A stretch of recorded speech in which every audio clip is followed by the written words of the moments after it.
मुझे ज्ञान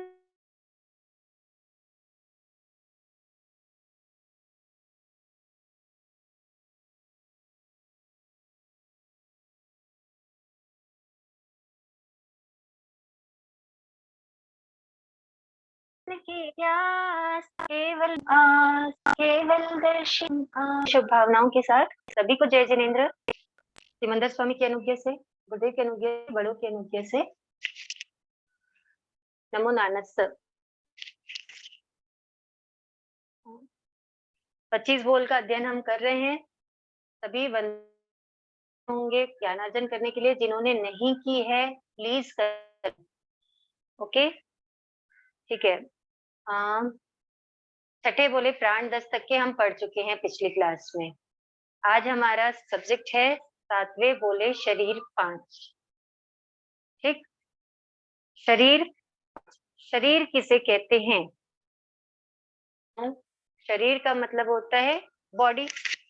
आम भाषा में हम जिसको बॉडी बोलते हैं वो है शरीर। ठीक है, मतलब जीव को क्रिया करने के लिए जो साधन की जरूरत होती है, जो भी क्रिया हम करते हैं उसके लिए जिस साधन की जरूरत होती है वो होता है शरीर। ठीक है, आत्मा है। आत्मा क्या है? जब तक के सिद्ध नहीं हुई है तब तक के 84 लाख जीव योनि में भटक रही है। भटक रही है ना? तो भटकते भटकते हर भाव में वो किसी ना किसी शरीर को ग्रहण करती है, किसी ना किसी शरीर में आती है। जब उत्पत्ति के प्रथम समय से ही आत्मा जो होती है ना, वो एक ना एक कोई शरीर उसका फिक्स रहता है कि वो इस शरीर को धारण करेगी। हम जैसे कहीं बाहर घूमने जाते हैं, ठीक है, तो क्या होता है,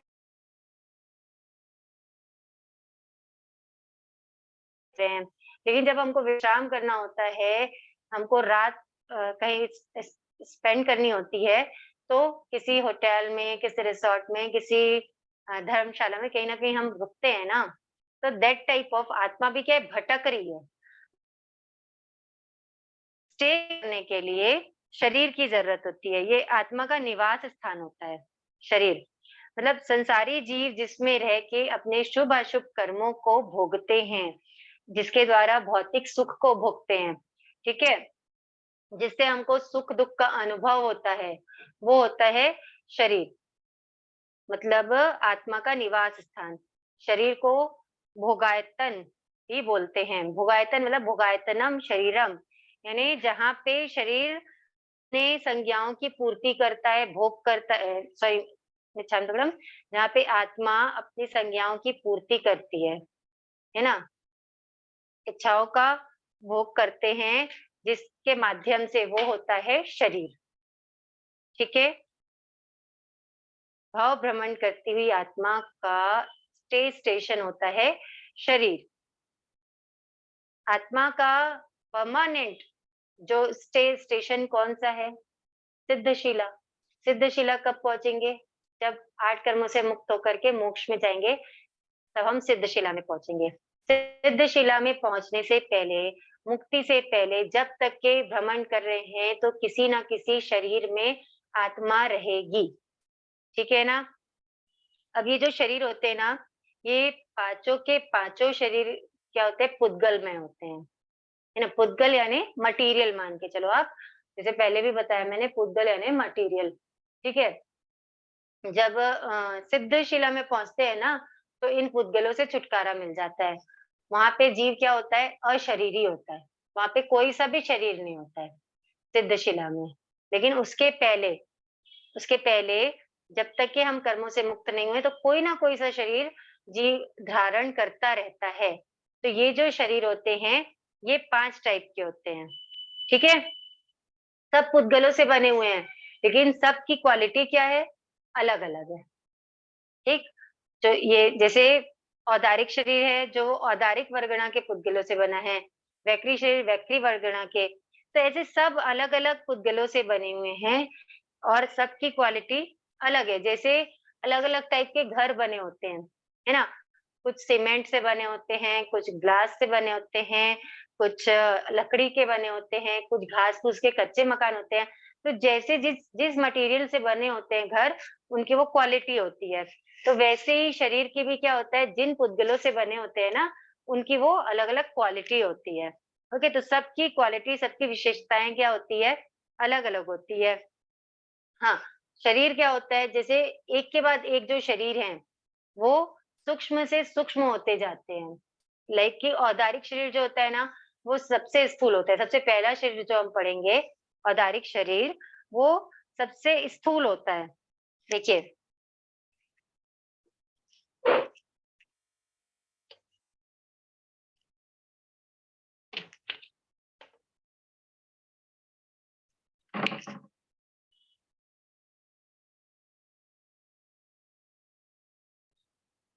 शरीर 5 दिख रहा है सबको कि मैं थोड़ा क्लोज़ लूँ कैमरा? थोड़ा सा क्लोज। ठीक है। ठीक है? शरीर 5 पहला है औदारिक, औदारिक शरीर। औदारिक शरीर जो होता है, वो सबसे स्थूल शरीर होता है। औदारिक 2 वर्ड से मिलकर बना हुआ है। उदार, उदार शब्द में इक प्रत्यय लग गया है। उदार शब्द में इक प्रत्यय लग गया है, तो वो क्या हो गया है? औदारिक शरीर हो गया है। ठीक है? उदार शब्द के 3 अलग-अलग अर्थ बताए हैं। हम जो पढ़ रहे हैं, उदार, उदार शब्द के 3 अर्थ। सबसे पहले तो उदार यानी होता है प्रधान। ठीक है? उदार यानी क्या होता है? प्रधान। दूसरा अर्थ होता है उदार यानी स्थूल। और तीसरा होता है हार्ड मांस का बना हुआ।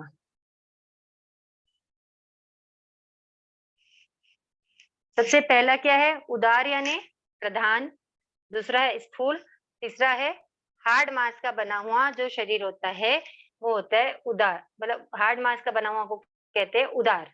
तो अब उदार यानी प्रधान। प्रधान किस अपेक्षा से लिया गया है इसको? सबसे पहले तो हम ये जानेंगे कि जो भी जीव संसार सागर से तिरते हैं, ठीक है? जो भी मोक्ष में जाते हैं, वो औदारिक शरीर से ही जाते हैं। बिना औदारिक शरीर ग्रहण किए कोई मुक्ति नहीं पा सकता। ठीक है? जिसको मुक्ति चाहिए, वो औदारिक शरीर से ही मोक्ष जाएगा। तो जैसे जो अपने तीर्थंकर केवली भगवान जो होते हैं ना, गंधर्व भगवान, तीर्थंकर, तो इनके जो शरीर के जो पुद्गल होते हैं, है ना? वो क्या होते हैं? बहुत बाकी सभी जीवों की अपेक्षा ना अत्यंत शुभ होते हैं। प्रधान यहाँ पे 2 अर्थों में लिया हुआ है कि एक तो क्या होता है, जैसे मैंने अभी बताया आपको कि कोई भी जीव औदारिक शरीर से ही मोक्ष जाता है। तो तीर्थंकरों, गंधर्वों के जो शरीर के जो पुद्गल रहते हैं, वो क्या होते हैं? अत्यंत शुभ रहते हैं, दूसरे सभी जीवों की अपेक्षा। तो एक ये प्रधान हो गया और दूसरा क्या हो गया कि ये मोक्ष प्राप्ति में सहायक शरीर है। ठीक है?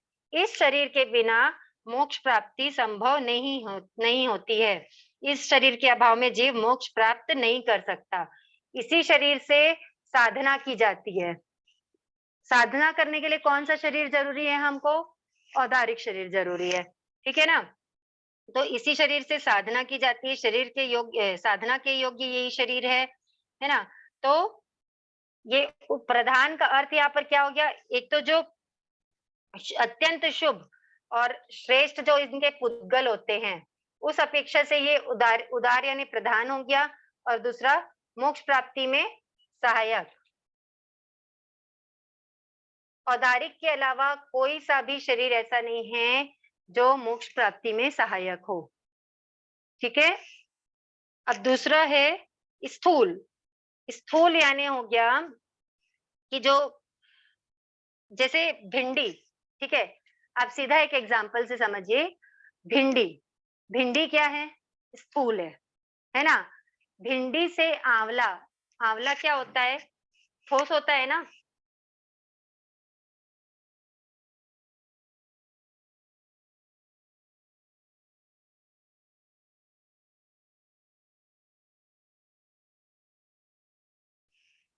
देखो, भिंडी है,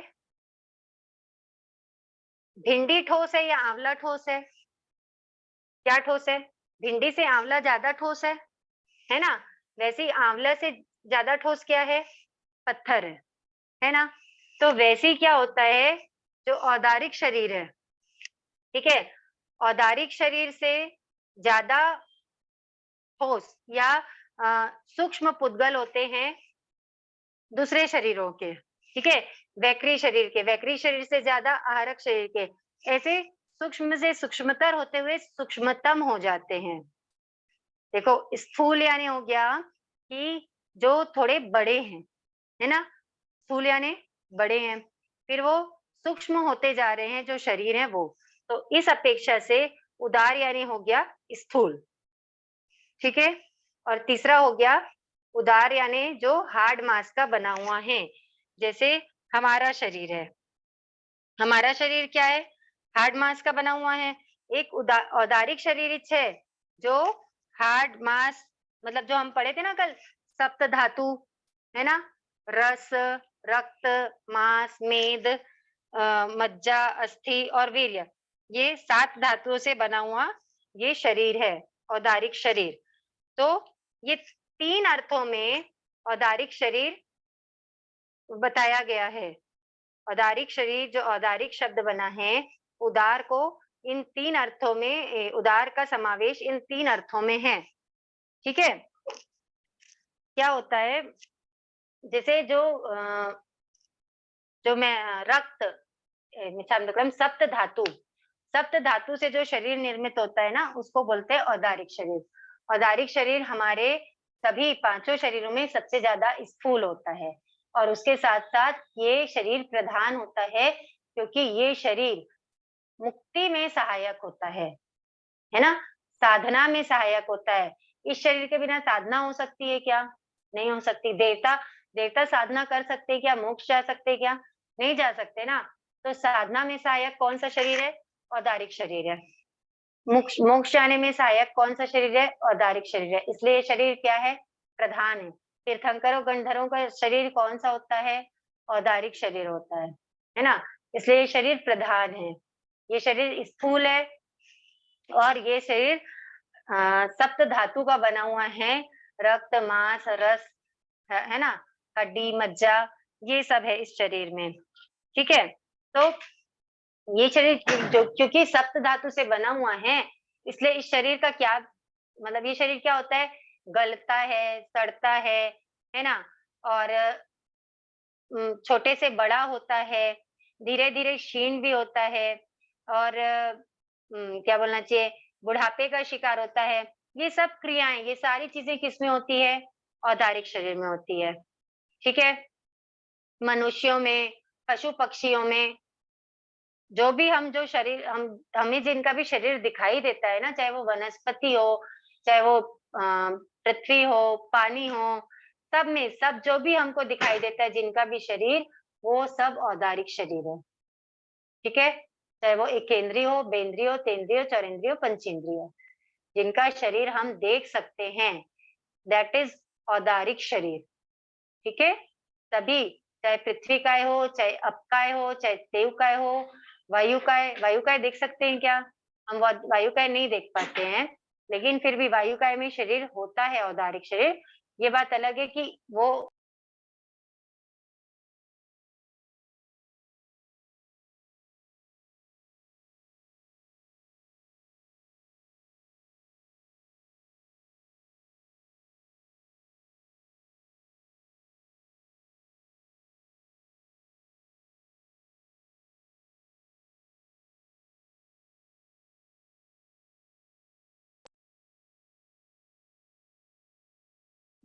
क्योंकि हम आपको सुन नहीं पा रहे हैं। अब आ रही है आवाज़? हाँ सर। हाँ, तो जो हमको जो भी शरीर जिन भी जीवों का दिखाई देता है, वो क्या होता है? वो औदारिक शरीर होता है। ठीक है, औदारिक शरीर मनुष्य गति और तिर्यंच गति के जीवों में ही होता है। ठीक, ये बात ध्यान रखेंगे कि औदारिक शरीर जो होता है वो केवल मनुष्य गति और तिर्यंच गति के जीवों में ही होता है। ये शरीर अशुचि का भी पात्र, मतलब इस शरीर में अशुचि भी होती है, इस शरीर को घृणा का पात्र भी कहा जाता है। लेकिन ये जो शरीर होता है ये सिर्फ 2 ही गति में होगा, मनुष्य गति और तिर्यंच गति। नरक गति और देव गति में औदारिक शरीर नहीं होता है। ये पॉइंट सब नोट करके रखेंगे। ठीक है, नरक गति और देव गति, देवता चाहे कितना भी प्रयत्न कर लें, कुछ भी कर लें, उनको औदारिक शरीर नहीं मिल सकता। ठीक है, क्या होता है, जैसे वैकृ शरीर जो होता है वो क्या है, 2 टाइप का होता है, हम आगे पढ़ेंगे। लेकिन औदारिक शरीर जो है वो सिर्फ जन्म से मिलता है, उसको बाद में हासिल नहीं कर सकते, चाहे कोई कितनी भी साधना कर ले, तपस्या कर ले, कुछ भी कर ले उस चीज के लिए। लेकिन औदारिक शरीर को बाद में हासिल नहीं किया जा सकता, वो जन्म से मिलता है, मनुष्य और तिर्यंच को ही मिलता है। ठीक है, ये शरीर, इस शरीर में रोग होता है, ये शरीर गलता है, ये शरीर क्या बोलना चाहिए, सड़ता है, इसका विध्वंस होता है। और इस शरीर को क्या होता है, जब इस शरीर से जीव निकल जाता है तो इसको फिर क्या करते हैं, या तो जलाते हैं या दफनाते हैं, कुछ क्रिया करनी पड़ती है इस शरीर में। ये सब औदारिक शरीर की पहचान है ना। और सबसे बड़ी पहचान क्या है कि तीर्थंकरों का, गंधर्वों का शरीर कौन सा है, औदारिक शरीर है ना, हार्ड मांस का बना हुआ है। जो भी, जिनका भी शरीर, जिनको भी हम देख सकते हैं, उन सबका शरीर कौन सा है, औदारिक शरीर है। ओके, तो औदारिक शरीर हमने पढ़ा कि औदारिक शरीर 3 अर्थों में औदारिक शरीर को हम पढ़े हैं। पहला प्रधान, दूसरा स्थूल और तीसरा हार्ड मांस से बना हुआ, ये होता है औदारिक शरीर। ठीक है, अब हम पढ़ेंगे वैक्रिय शरीर।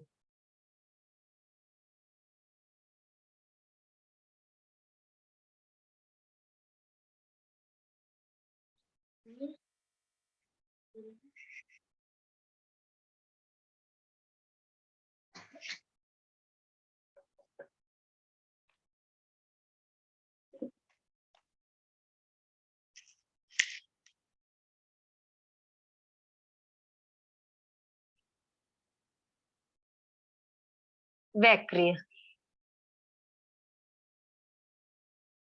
ठीक है, वैक्रिय शरीर क्या होता है,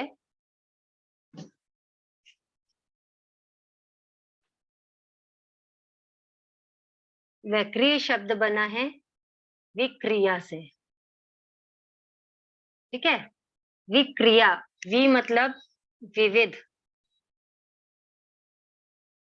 क्रिया मतलब किसी भी टाइप की क्रिया, चाहे रूप बनाना हो, है ना, चाहे और कुछ करना हो, तो ऐसा शरीर जो अलग अलग टाइप के रूप बना सकता हो, जो शरीर विविध रूप बनाने में समर्थ होता है, उसे कहते हैं वैक्रिय शरीर। ठीक है, जो विक्रिया करता है, जो शरीर विक्रिया करता है वो वैक्रिय शरीर होता है। ठीक है, अब देखो, जो औदारिक शरीर था, औदारिक शरीर औदारिक शरीर कैसे मिलता है, तो औदारिक शरीर जन्म से मिलता है। मतलब जो औदारिक शरीर वाले रहते हैं ना, उनका जन्म होता है ना, औदारिक शरीर वालों का जन्म होता है। लेकिन जो वैक्रिय शरीर वाले होते हैं ना, उनका क्या होता है, जन्म होता है, यानी औदारिक शरीर वालों का गर्भ से जन्म होता है।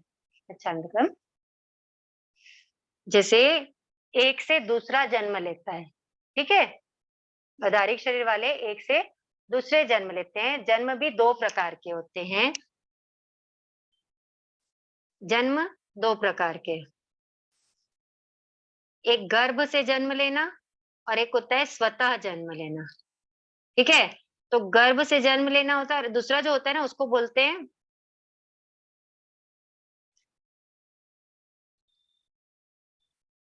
औपपातिक। वैक्रिय शरीर वालों का जन्म गर्भ से नहीं होता है। वैक्रिय शरीर वाले क्या क्या होते हैं, औपपातिक होते हैं, मतलब वो स्वतः उनका जन्म हो जाता है। देवता जब देवगति में कोई देव उत्पन्न होता है ना, तो वहाँ पे उनको जन्म देने के लिए दूसरे देव-देवी नहीं होते हैं। वहाँ पे वो शैया में अपने आप वहाँ पे उनका जन्म हो जाता है, ठीक है? तो वैसे जन्म को बोलते हैं औपपातिक। तो वैकृ शरीर वाले जो रहते हैं ना, उनका जन्म होता है औपपातिक। उनको जन्म के लिए किसी और की आवश्यकता नहीं होती है, ठीक है? तो ये होते हैं वैकृ शरीर वाले। ये जैसे पारा होता है ना, पारा, ठीक है? समझो पारे के जैसे इनका शरीर होता है। पारा कैसे होता है? जैसे बिखेरो तो पूरा बिखर जाता है, फिर वापस मिल जाता है ना? वैसे इनके शरीर कितने-कितने भी टुकड़े हो जाते हैं, फिर वापस मिल जाते हैं। वैकृ शरीर वाले चाहे तो कितने ही रूप बना लेते हैं, चाहे तो वो पर्वत जितने विशाल हो जाते हैं, नहीं तो मच्छर से छोटा रूप बना लेते हैं। ऐसे टाइप से मतलब वो अ, अनेक रूप बना लेते हैं। वैकृ शरीर वालों का ऐसा कुछ फिक्स आप बोलोगे कि ये इतने ही रहेंगे, वैसा नहीं होता है। इनके पास ऐसा क्या बोलना चाहिए, एक पावर होता है ना? एक इनके पास ऐसी शक्ति होती है जिससे ये अपने बहुत प्रकार के रूप बना लेते हैं, ठीक है? इनमें हड्डी, मांस वगैरह नहीं होता। वैकृ शरीर वालों के में हड्डी, मांस वगैरह नहीं होता है। ये अ,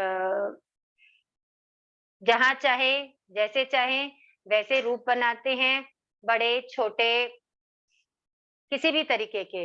वैकृ शरीर मैंने बताया आपको कि औपपातिक जीवों के होता है, जो देव और नरक गति। वैकृ शरीर कौन-कौन सी गति में रहेगा? देव गति और नरक गति।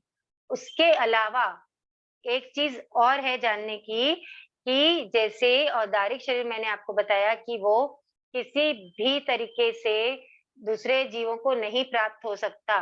मतलब जिनको औदारिक शरीर नहीं मिला है, उन जीवों को औदारिक शरीर दूसरे किसी भी तरीके से, चाहे वो साधना करे, चाहे कुछ भी करे, तो उनको नहीं मिल सकता। लेकिन वैकृ शरीर की एक ये खासियत है, जैसे शुरू में मैंने बताया कि हर शरीर के पुद्गलों की अपनी-अपनी एक विशेषता है ना? तो वैकृ शरीर की एक खासियत है कि अगर मनुष्य और तिर्यंज पंचेंद्रिय, सन्नी तिर्यंज पंचेंद्रिय और मनुष्य यदि साधना करें, है ना? और क्या बोलना चाहिए, विशेष कुछ ऐसी आराधना करें, साधना करें, तो उनको वैकृ लब्धि प्राप्त हो सकती है, ठीक है? अब जैसे एक तरीके से अपन समझे तो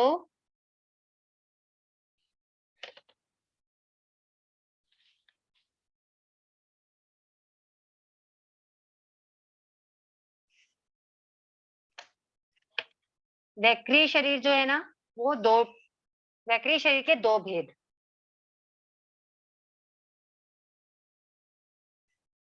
पहला हो गया भव प्रत्यय,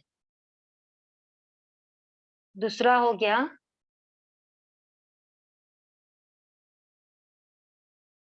लब्धिजन्य। वैकृ शरीर के 2 भेद हैं। एक तो भव प्रत्यय और दूसरा लब्धिजन्य। मतलब भव प्रत्यय का मतलब जो जिस भाव में स्वाभाविक रूप से मिलता ही है। जैसे किसी जीव ने अगर देवगति का भाव किया, ठीक है ना? उसको वो अगर जाकर के देव बन रहा है तो उसको स्वाभाविक रूप से क्या मिलेगा? वैकृ शरीर ही मिलेगा। अगर कोई जीव सांप का रूप ले रहा है तो उसको कौन-सा शरीर मिलेगा? औदारिक शरीर मिलेगा। तो ये जो शरीर जो स्वाभाविक रूप से उसी भाव में मिलने वाला शरीर है, वो हो गया भव प्रत्यय। और लब्धिजन्य, जैसे कि नाम से स्पष्ट है, जिसको विशेष सिद्धि द्वारा प्राप्त किया जाता है, विशेष साधना करके जो प्राप्त किया जाता है, वो होता है लब्धिजन्य। तो लब्धिजन्य वैकृ शरीर किनको मिलता है? सन्नी मनुष्य और सन्नी तिर्यंज पंचेंद्रिय, ठीक है? सन्नी तिर्यंज पंचेंद्रिय और सन्नी मनुष्य जो होते हैं, उनमें से किन्हीं-किन्हीं को तप से, विशेष साधना से वैकृ लब्धि प्राप्त होती है, ठीक है? लेकिन औदारिक लब्धि नहीं होती है। औदारिक शरीर कोई कितनी भी साधना कर ले, कितना ही तप कर ले, वैकृत शरीर वाला सोचे कि मुझे औदारिक शरीर मिल जाए तो वो नहीं मिलता। वो भले रूप बना लेते हैं, है ना? जैसे देवता हैं, वो भले रूप बनाकर हमारे सामने खड़े हो जाएँगे, ऐसा दिखने में वो ऐसे लगेंगे जैसे वो औदारिक शरीर वाले हैं। उनको अगर दिखना है, तो उनको वैसा रूप बनाना पड़ेगा, लेकिन वो एक्चुअली उनको औदारिक शरीर मिलता नहीं है। वो सिर्फ़ एक रूप बनाते हैं, ऊपर से एक पिक्चर रहता है वो, ठीक है ना? जीव विज्ञान भी जो है ना मतलब साइंस भी है, वो अभी तक के जितना भी जो भी उसने क्या बोलना चाहिए अपना रिसर्च किया है, सब किया है, वो सब किस पे किया है? औदारिक शरीर पे ही किया है। क्योंकि वैक्री शरीर जो होते हैं, उसके पुद्गल इतने सूक्ष्म होते हैं औदारिक शरीर से, कि उनको देख पाना संभव नहीं है वैज्ञानिकों के लिए भी, है ना? तो अभी तक के साइंस कितनी मतलब कितना ही साइंस अपना डेवलप हो गया है, कितना ही साइंस इम्प्रूव कर चुका है, लेकिन अभी तक की क्या साइंस अलग-अलग रूप बनाने का कुछ ऐसा टेक्निक निकाल पाया है क्या? नहीं निकाल पाया है ना? तो क्योंकि वैक्री शरीर क्या होता है, वैक्री शरीर के जो पुद्गल होते हैं, वो क्या होते हैं? सूक्ष्म होते हैं।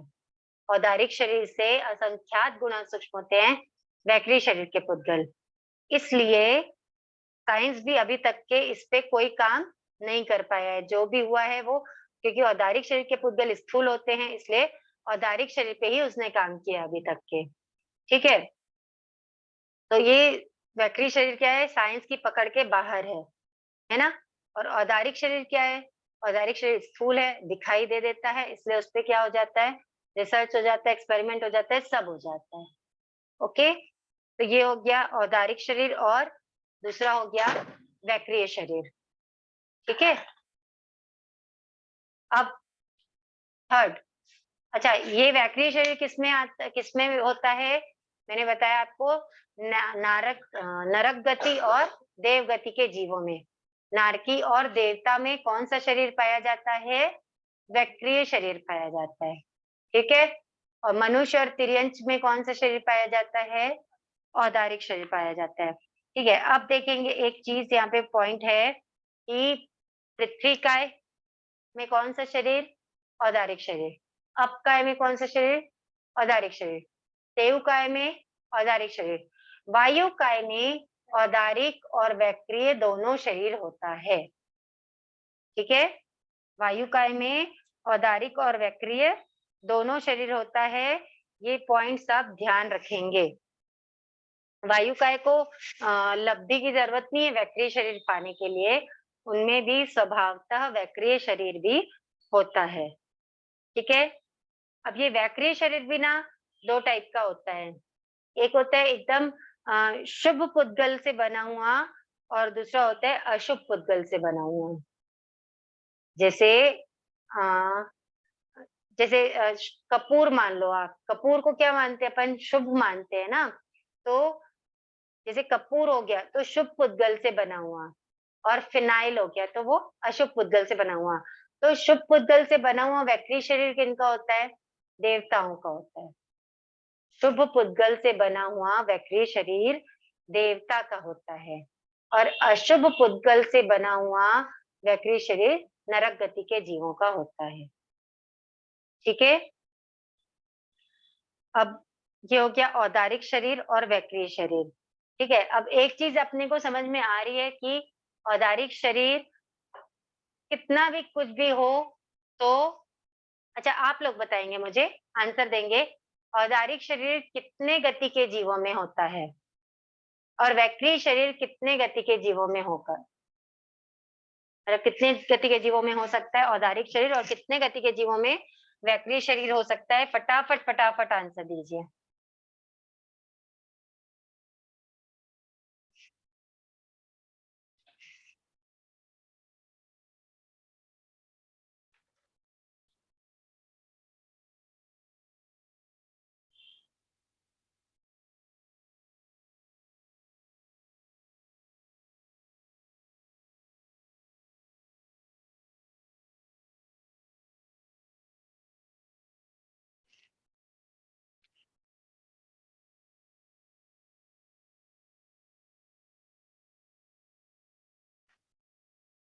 औदारिक शरीर किसमें किसमें होता है?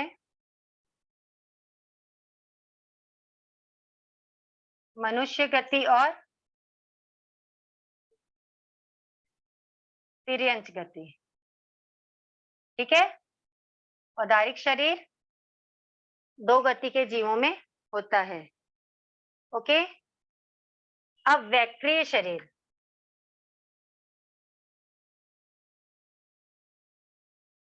वैक्रिय शरीर किसमें किसमें होता है? देवगति में होता है,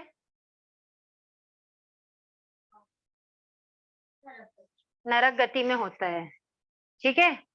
बस अभी मैंने आप लोगों को बताया था कि सन्नी मनुष्य और सन्नी तिर्यंच विशिष्ट साधना करके, तप करके वैक्रिय शरीर प्राप्त कर सकते हैं। तो वैक्रिय शरीर चारों गति के जीवों में हुआ कि नहीं हुआ? वायु गति में तो ऐसे भी है ना? तिर्यंच में तो वो हमको पता चल ही रहा है कि तिर्यंच में तो है ही है वैक्रिय शरीर। और मनुष्य भी साधना करके क्या कर सकते हैं? वैक्रिय लब्धि प्राप्त कर सकते हैं। तो वैक्रिय शरीर किसमें हुआ? चारों गति के जीवों में। ठीक है? भव प्रत्यय नहीं है ना? भव प्रत्यय नहीं है चारों गति में, भव प्रत्यय तो वो 2 ही गति में है। लेकिन वैक्रिय शरीर पाया जा सकता है चारों गति में। लेकिन क्या औदारिक शरीर चारों गति में पाया जा सकता है क्या? नहीं पाया जा सकता। औदारिक शरीर कुछ भी कर ले कोई, उसको औदारिक शरीर नहीं मिल सकता अगर वो भव से उसको औदारिक शरीर नहीं मिला है तो। औदारिक शरीर केवल मनुष्य गति और तिर्यंच गति को ही मिलेगा। और वैक्रिय शरीर चारों गति के जीव प्राप्त कर सकते हैं। ठीक है? देवता और नरक को तो मिलता ही है, उसके अलावा मनुष्य और तिर्यंच पंचेंद्रिय सन्नी मनुष्य भी वैक्रिय लब्धि प्राप्त कर सकते हैं। ओके? यहाँ तक के क्लियर होगा आई होप सबको। अब तीसरा शरीर आता है आहारक शरीर। ये किसी को बनाना है तो बना लीजिए। अच्छा, मुझसे चार्ट के लिए पूछा था कई लोगों ने, है ना? आपके पास इस क्लास की रिकॉर्डिंग है अवेलेबल यूट्यूब में। आपको जो भी चार्ट चाहिए, मैं 3-4 चार्ट्स बनाती हूँ क्लास के बीच में कई बार, तो आप रिकॉर्डिंग देखिए, आपका रिवीजन भी हो जाएगा और जो भी चार्ट चाहिए आपको रिकॉर्डिंग में एकदम इजीली मिल जाएगा। ठीक है? कई बार होता है कि आपका मतलब डिमांड आती है और मैं भेज भी नहीं पाती हूँ या मैं नहीं समझ पाती हूँ, तो आप लोग उसमें से देख सकते हैं। ठीक है? अब आता है थर्ड आहारक शरीर।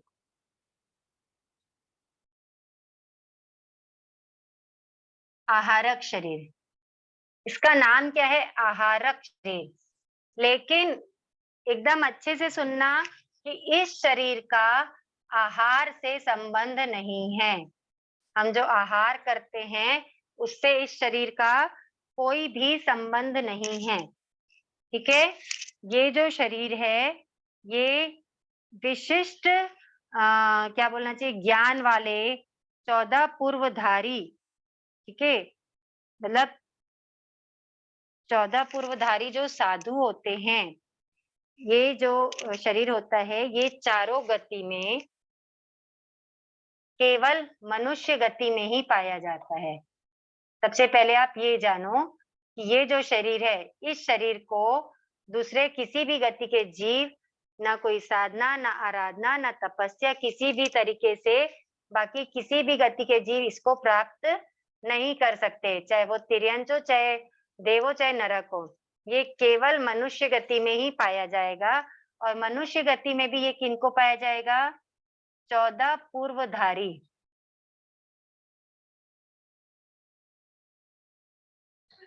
साधु। ठीक है? आहारक लब्धि संपन्न जो 14 पूर्वधारी साधु होंगे ना, उन्हीं के में ये आहारक शरीर होता है। अब देखो, अभी आप लोगों के सबके माइंड में आ रहा होगा कि 14 पूर्व क्या होता है। ठीक है? अभी हम समझते हैं कि 14 पूर्व।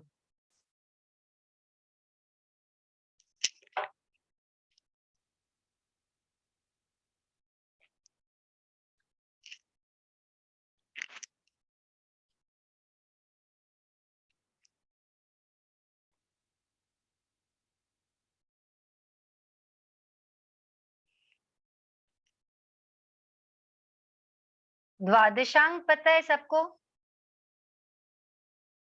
द्वादशांग क्या होता है?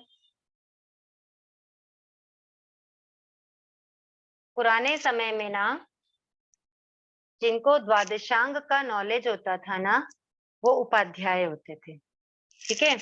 ये द्वादशांग में आता है 11 अंग, जो हम पढ़ते हैं ना, आचारांग, सुयोगदांग, ठाणांग, समवायांग, विवापनति, वो 11 अंग और दृष्टिवाद 12वां होता है। दृष्टिवाद, इनको मिला करके बनता है 12, मतलब 11 और 1 12।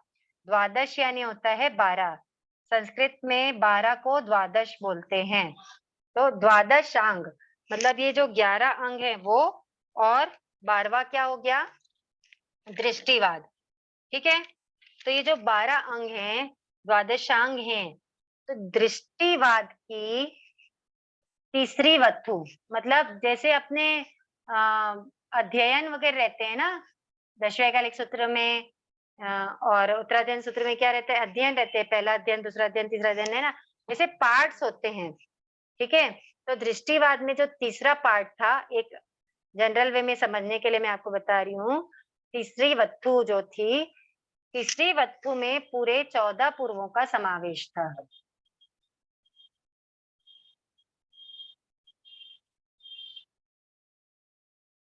तीसरी वस्तु में 14 पूर्वों का समावेश हो जाता है ना?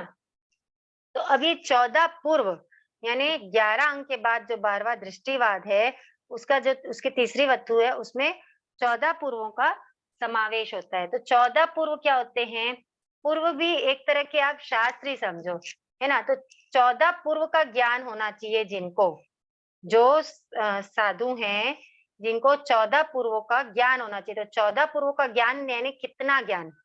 अपने को अब वो पूर्वों में सब चीज का ज्ञान है उसमें, जैसे कि किसी में धर्म, मतलब धर्म की व्याख्या है, किसी में जीव अजीव की व्याख्या है, किसी में क्या बोलना चाहिए, तत्वों की व्याख्या है, ये जो छह द्रव्यों की व्याख्या, ऐसे करके सब पूर्वों में उनकी व्याख्या दी हुई है, अलग अलग पूर्व में। ये पूर्व 1 2 3 4 5,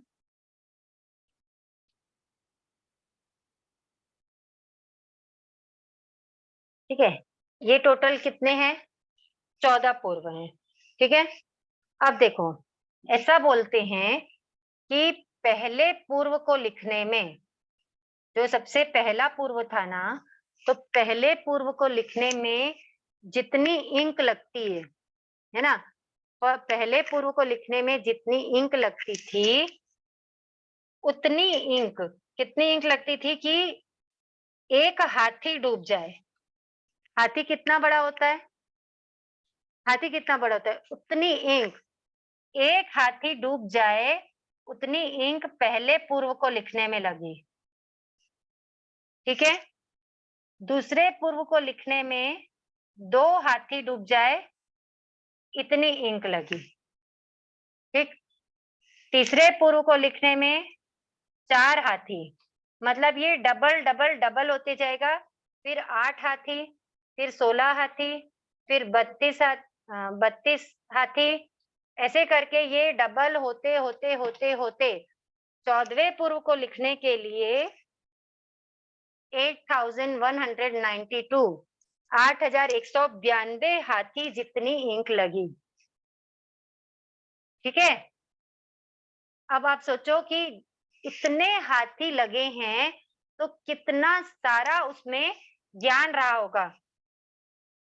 ये टोटल, मतलब ये तो सिर्फ 14वें का है ना, इसके पहले 13वें का इसका आधा, 12वें का उसका आधा, ऐसे करके पूरे टोटल 14 पूर्व को लिखने में 16,383 हाथी डूब जाएं, इतनी इंक लगी।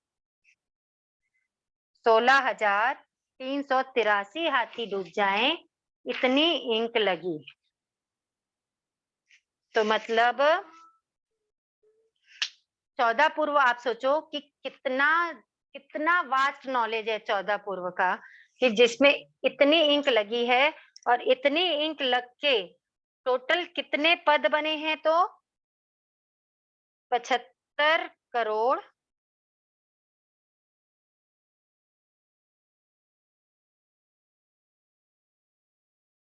22 लाख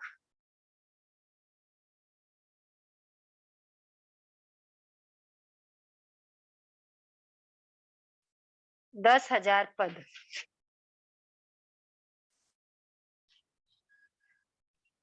34 चूलिका।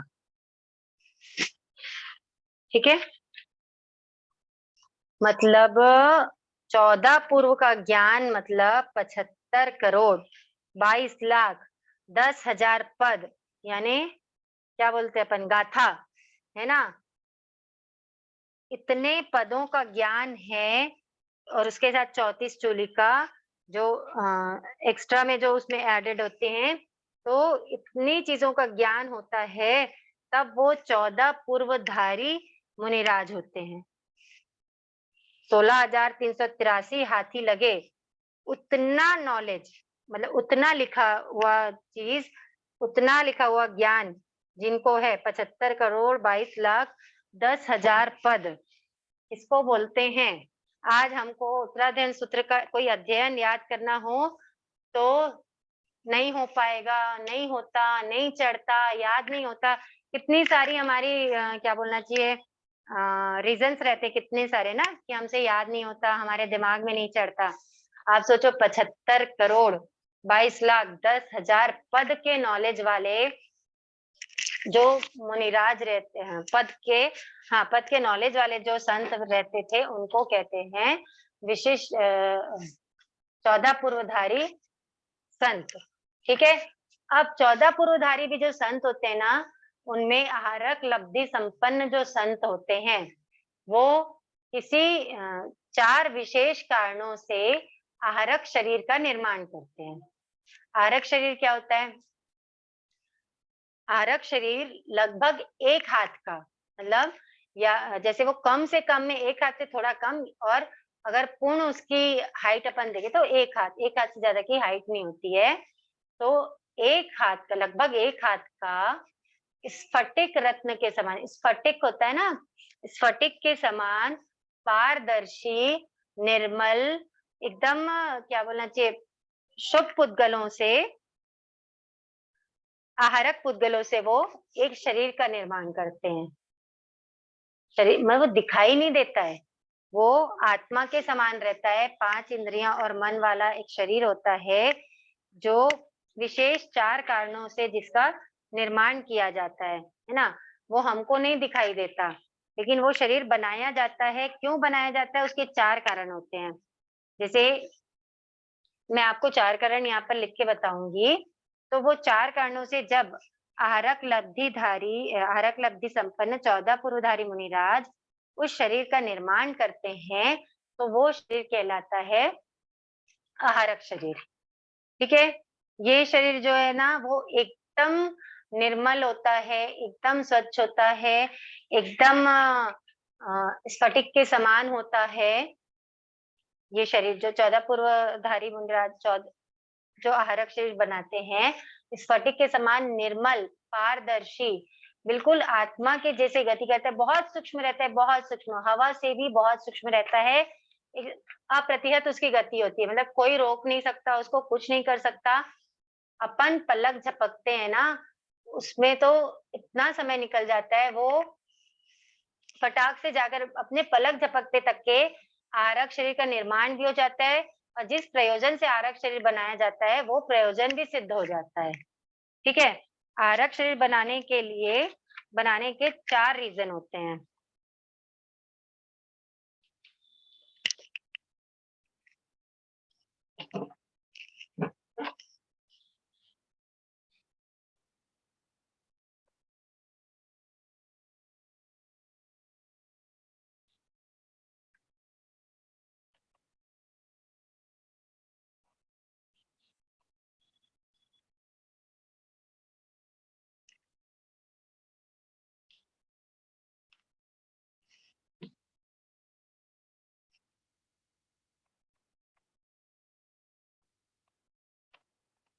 पहला प्राणी दया, दूसरा तीर्थंकरों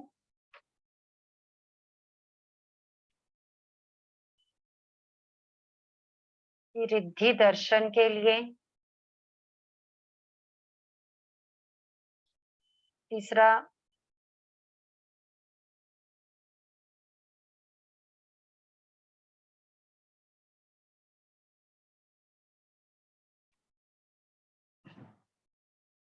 सूक्ष्म पदार्थों को जानना, और चौथा संशय निवारण।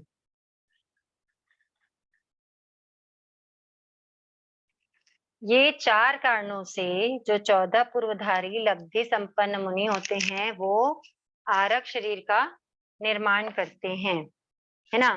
तो जैसे उनको कितना नॉलेज है, 14 पूर्वधारी मुनिराजों को हमने अभी पढ़ा ना, 75 करोड़ 22 लाख 10,000 पद उनको याद होते हैं, है ना। उनको मतलब याद होते ऐसे नहीं कि रट्टा मार लिया, जैसे बचपन में अपन ने भी मारा था, पहले बोले गति 4 दूसरे बोले जाति 5, वैसा वाला नहीं। उनको उसका पूरा डीप नॉलेज होता है, सब कुछ जानते हैं। वो जो 75 करोड़ 22 लाख समथिंग जो 10,000 पद हैं उसके बारे में वो पूरा विस्तार से जानते हैं। लेकिन फिर भी कभी ऐसा होता है कि किसी चीज में कोई संशय उत्पन्न हो जाता है, कभी कोई प्रश्न आ जाता है, या कभी कोई प्रश्न ऐसा पूछ लेता है कोई दूसरा, है ना, कोई अगला कोई शिष्य है या कोई श्रावक है, किसी ने कोई क्वेश्चन पूछ लिया जहाँ पे उनको संशय है, ठीक है, उसका परफेक्ट आंसर वो नहीं समझ पा रहे हैं, तो उस समय वो क्या करते हैं, आहारक शरीर अपने शरीर से निकालते हैं, एक आहारक शरीर का निर्माण करते हैं आहारक पुद्गलों से। और वो जो आहारक शरीर होता है एक हाथ का, वो जाता है तीर्थंकर भगवान के पास, वहां से शंका का समाधान करता है और वापस आकर के जो मूल शरीर है उसमें समाहित हो जाता है वापस आकर के। तो ये पूरी प्रक्रिया करने में मतलब अपन सोच भी नहीं सकते, इतना सूक्ष्म समय लगता है। ऐसा नहीं कि सामने वाला क्वेश्चन पूछा है तो वो बैठा है, अभी वो सोच रहे हैं, फिर वो रिप्लाई करेंगे, वैसा नहीं होता है। ये पूरी प्रक्रिया पलक झपकते ही ये पूरी प्रक्रिया हो जाती है, ठीक है। उनको टाइम ही नहीं लगता है, वो जाते हैं तीर्थंकर भगवान से प्रश्न पूछते हैं, समाधान करते हैं, आ जाते हैं, और इधर जो श्रावक या जो शिष्य ने क्वेश्चन पूछा था तो वो 14 पूर्वधारी उनको उनके क्वेश्चन का उत्तर दे देते हैं, ठीक है। ये जो है मतलब हमको ये लगता है कि हमको आंसर कौन दे रहे हैं, जो जिनसे हमने क्वेश्चन पूछा वो ही दे रहे हैं, है ना। हम जो क्वेश्चन पूछा है उसको ये समझ भी नहीं आएगा कि इतनी सी देर में इतनी पूरी क्रिया भी हो चुकी है, कि एक आरक शरीर का निर्माण हो चुका है, वो आरक शरीर जा करके संशय का निवारण करके आ चुका है ना। ये किसी को समझ भी नहीं आता है, लेकिन ये प्रक्रिया होती है, क्योंकि ज्ञान ज्ञान कितना है, जितना सीखो उतना कम है ज्ञान, तो है ना, अथाह है।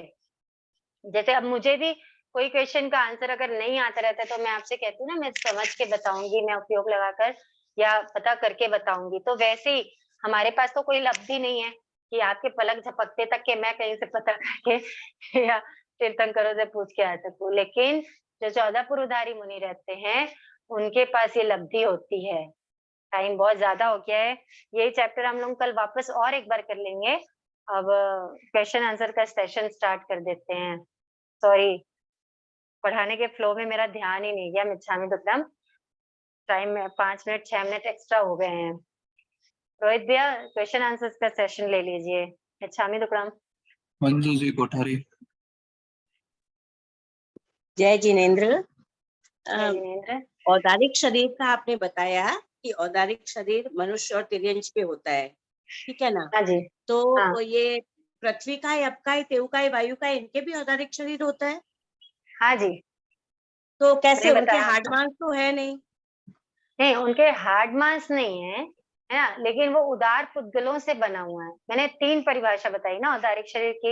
हाँ एक तो हाँ प्रधान हाँ है, हाँ। दूसरा जो स्थूल है ना, स्थूलता है हम्म। उनके शरीर में, उदार पुद्गलों से बना हुआ है उनका शरीर, ठीक है। हाँ जैसे देखो, आप सप्त धातु बोलते हैं ना अपन, कि सप्त धातु से बना हुआ औदारिक शरीर होता है, ठीक है। हाँ। एक मिनट, ये भी थोड़ा सा मैं क्लियर कर देती हूँ आप लोगों को। कल से हम पढ़ रहे हैं कि सप्त धातु, ठीक है।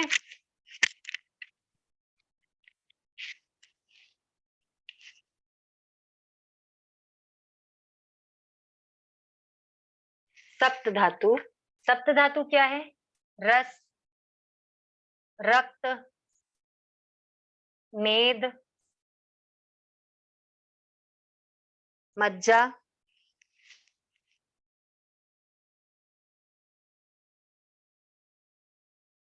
अस्थि,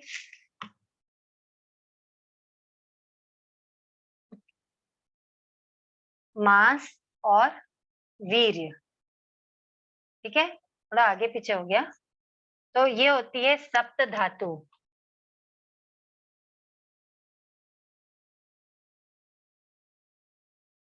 ठीक, अब रस। रस किसको बोलते हैं? प्लाज्मा। प्लाज्मा वर्ड से तो मेरे ख्याल से अभी कोविड के टाइम पे सभी वाकिफ हो गए होंगे, है ना। प्लाज्मा क्या होता है?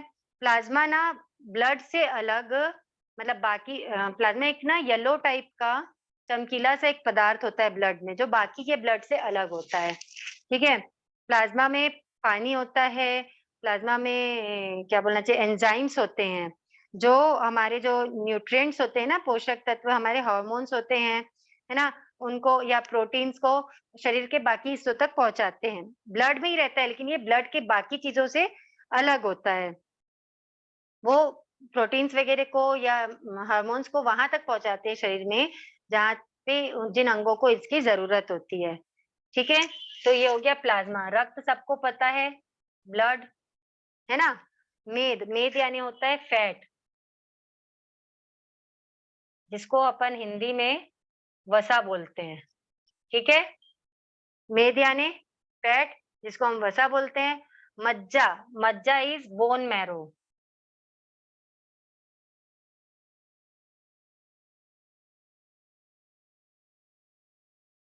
मज्जा क्या है? बोन मैरो, है ना। अस्थि यानी हड्डी। मांस तो सबको पता है, मांस यानी क्या होता है? मांसपेशियां।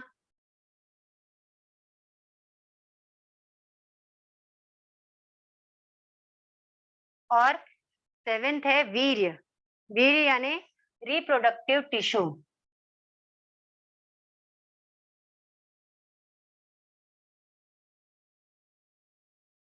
मतलब जो प्रजनन के लिए जो सहायक जो ऊतक होते हैं ना, प्रजनन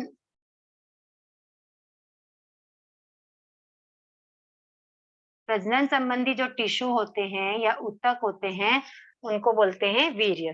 ठीक है, तो जैसे आपने पूछा है केंद्रीय वनस्पति काय का, तो वनस्पति काय में हम मानते हैं कि ब्लड नहीं होता है ना, फैट नहीं होता है, या किसी किसी तरीके से होता भी है फैट।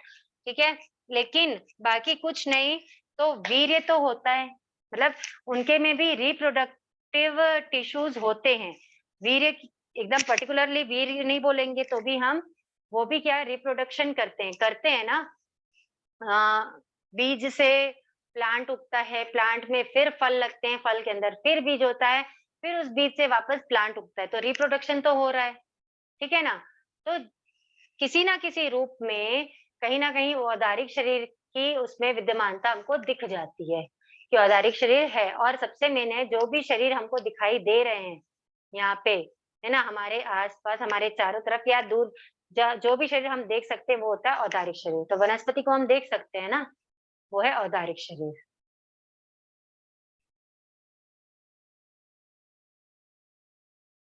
नेक्स्ट।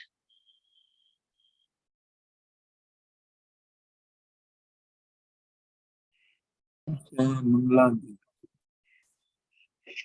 जय जिनेन्द्र शाह। जय जैन।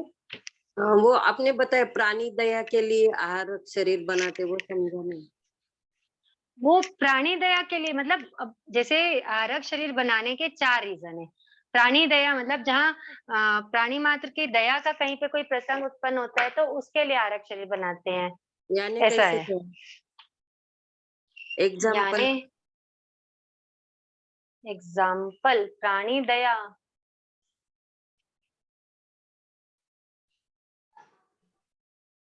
बताऊंगी मैं आपको सोच के हाँ एग्जाम्पल उसका, हाँ। है ना। और एक प्रश्न है कि वो पृथ्वी का है, अब का है, वो औदारिक शरीर कैसे क्या मानेंगे? उसमें तो री ये नहीं होता ना, जन्मदेह अभी मैंने मृत्यु का। अब भी मैंने बताया पृथ्वी का है। हाँ हाँ वो तो सुना मैंने, वो वनस्पति समझ गई। अच्छा आप प्रजनन, हाँ हाँ ठीक है, मैं समझ गई। ठीक है, हाँ। वो एक रीजन वो था।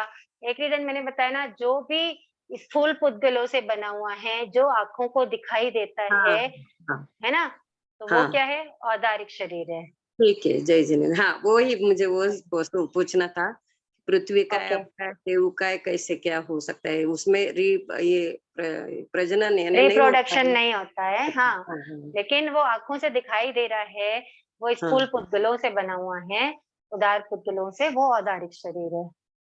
निलंबित शरीर। आंटी मुझे ना औदारिक शरीर के वो स्थूल वाला जो आपने टॉपिक समझाया ना, उसके 3 प्रकार का, वो वाला हाँ एक बार फिर से समझा दीजिए। देखो, एग्जाम्पल के औदारिक साथ। तीन तीन तीन अर्थों में औदारिक शरीर है। पहला प्रधान, दूसरा स्थूल, है ना, और तीसरा जो हार्ड मास का बना हुआ है। यहीं पे आपको समझ में आ जाना था कि दोनों अलग अलग चीजें हैं। जैसे अभी जो 2 क्वेश्चंस इसके पहले आए ना, प्रधान, स्थूल, और थर्ड क्या है, हार्ड मास। ठीक है, हाँ आंटी। है ना। तो हम्म। प्रधान मैंने बताया, प्रधान क्यों है औदारिक शरीर। पहला तो तीर्थंकर गंधर्वों का कौन सा शरीर होता है, औदारिक शरीर होता है ना। उसके अलावा जो औदारिक शरीर होता है वो क्या होता है, साधना में सहायक होता है। तो जो चीज साधना में सहायक रहेगी वो हमेशा क्या रहेगी, प्रधान रहेगी, है ना। क्योंकि हर कोई क्या चाहता है, मुक्ति चाहता है, और मुक्ति कैसे संभव है, साधना से संभव है। तो ये क्या है, मुक्ति में भी सहायक है। ठीक है, इसलिए ये क्या है, औदारिक शरीर क्या है, प्रधान है, मतलब उदार यानी प्रधान। फिर सेकंड है स्थूल। स्थूल मैंने बताया आपको कि स्थूल यानी हो गया मोटा, यानी बड़ा, है ना। जैसे आप एक एग्जांपल के लिए समझो, भिंडी। ठीक है, भिंडी, भिंडी के बाद आ गया आपका आंवला। अब ये बताओ मेरे को कि भिंडी के पुद्गल ज्यादा ठोस हैं कि आंवला के पुद्गल ज्यादा ठोस हैं। आंवला के। आंवला के पुद्गल ज्यादा ठोस हैं। क्यों है वो ठोस, क्योंकि वो बहुत सूक्ष्म है। जो चीज सूक्ष्म रहेगी वो ठूस ठूस के भरी रहेगी, है ना। हाँ। जो बड़ी बड़ी रहेगी उसमें क्या रहता है, बीच बीच में जगह रहती है। आप अगर किसी बॉक्स में, है ना, पत्थर भरो, ठीक है, आप पत्थर भरोगे तो क्या होगा, बीच बीच में थोड़ी थोड़ी जगह बचेगी ना, हाँ। बचती है ना, है ना। वो गया स्थूल। और किसी बॉक्स में आप रेत भरो, ठीक है, तो भिंडी और आंवला वाला डिफरेंस आया कि नहीं आया, आया। है ना। तो ये क्या है, भिंडी क्या है, स्थूल है, और आंवला क्या है, सूक्ष्म हो गया। तो ये है दोनों, अभी ये दोनों औदारिक हैं, आप उससे कंपेयर मत करना। लेकिन अभी अपन क्या समझ रहे हैं कि जो औदारिक शरीर होता है ना, वो कैसा स्थूल होता है, वो भिंडी के जैसे स्थूल होता है। और जो वैक्री शरीर होता है ना, वो आंवला के जैसे क्या होता है, उसके पुद्गल सूक्ष्म हो जाते हैं। हाँ। ठीक है, और आहारक शरीर होता है ना, वो और मतलब जैसे पत्थर और क्या होता है, आंवला से भी ज्यादा क्या होता है, ठोस होता है। मतलब आहारक शरीर के पुद्गल क्या है, और ज्यादा सूक्ष्म होते हैं, और ज्यादा चिपके हुए रहते हैं एक दूसरे से, और ज्यादा ठोस होते हैं। वैसे ही आहारक के बाद तेजस शरीर और कार्बन शरीर ऐसे कर करके वो क्या हो जाते हैं, सूक्ष्मतम होते जाते हैं, मतलब छोटे से छोटे छोटे होते जाते हैं वो। हाँ। तो सबसे स्थूल किसके रहते हैं, औदारिक शरीर के रहते हैं। क्लियर हुआ बेटा। हाँ आंटी। आंटी और त्रस का है, कौन सा शरीर का है? त्रस का है, तो अब अच्छा बताओ मेरे को, त्रस का है किसमें है, जल्दी बताओ, आप ही बताओ। त्रस काय में कौन कौन आते हैं,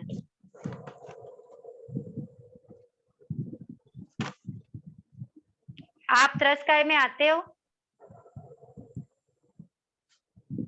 नहीं। नहीं बेटा, आप रिवीजन करना, ठीक है। आप मेरे को कॉल करना, मैं इसको आपको अच्छे से समझाऊंगी। हाँ, त्रस काय में तो चारों शरीर आ जाएंगे, औदारिक भी आ जाएगा, मतलब चारों शरीर नहीं, अभी 3 ही पढ़े हम, है ना।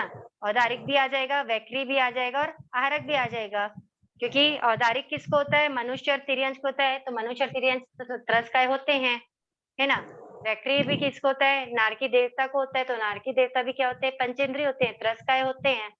आंसर मैंने आपको दे दिया है, लेकिन मैं आपको इसको समझाऊंगी, आप कॉल करना, ठीक है। चलिए आज के लिए इतना ही, और किसी का अगर क्वेश्चन रह गया हो तो वो मुझे मैसेज कर देंगे। टाइम हो गया है, मिच्छामी दुक्कडम आज मैंने टाइम थोड़ा कम दिया है ना, आप मुझे मैसेज कर देना, मैं आपकी शंका का समाधान करने का भाव रखती हूँ। जिन आज्ञा विरुद्ध कुछ कहने में आया हो तो मिच्छामी दुक्कडम। कमर सीधी, आंखें बंद, विनय मुद्रा में।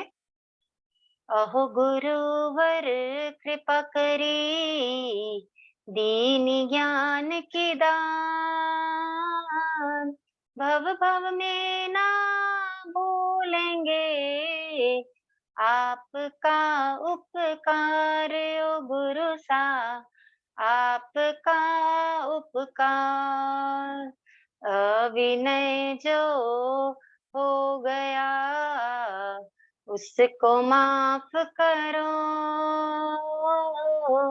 मेरे सारे कर्म कलुष को आप ही साफ करो, ओ गुरुवर आप ही साफ करो। बोले ऐसा कहता है शासनपति श्रमण भगवान महावीर स्वामी की जय।